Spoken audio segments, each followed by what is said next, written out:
BJP Yuva Morcha Manjeshwar ಮಂಡಲ ವತಿಯಿಂದ ಸ್ವತಂತ್ರ ರಕ್ಷಣೆ ಸದೃಢ ಭಾರತ ಅಂಗವಾಗಿ ಬೈಕ್ ರ್ಯಾಲಿ ನಡೆಯಿತು. ವಿಜಯಕುಮಾರ್ ರೈ ಜಿಲ್ಲಾ ಪ್ರಧಾನ ಕಾರ್ಯದರ್ಶಿ ಉದ್ಘಾಟಿಸಿದರು. ಅವಿನಾಶ್ ಕಾರಂತ ಅಧ್ಯಕ್ಷತೆ ವಹಿಸಿದರು.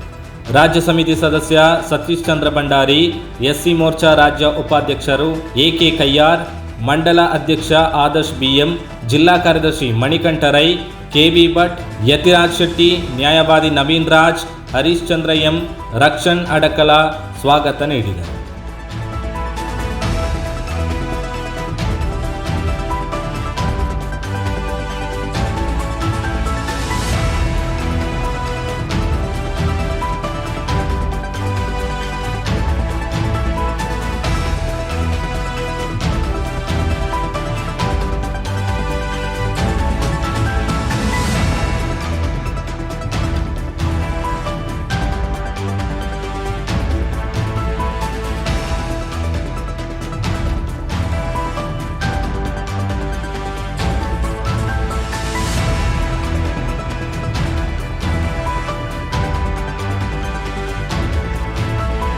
ಧ್ವನಿ ಮೀಡಿಯಾ, ನಿಮ್ಮ ಧ್ವನಿಗೆ ನಮ್ಮ ಧ್ವನಿ.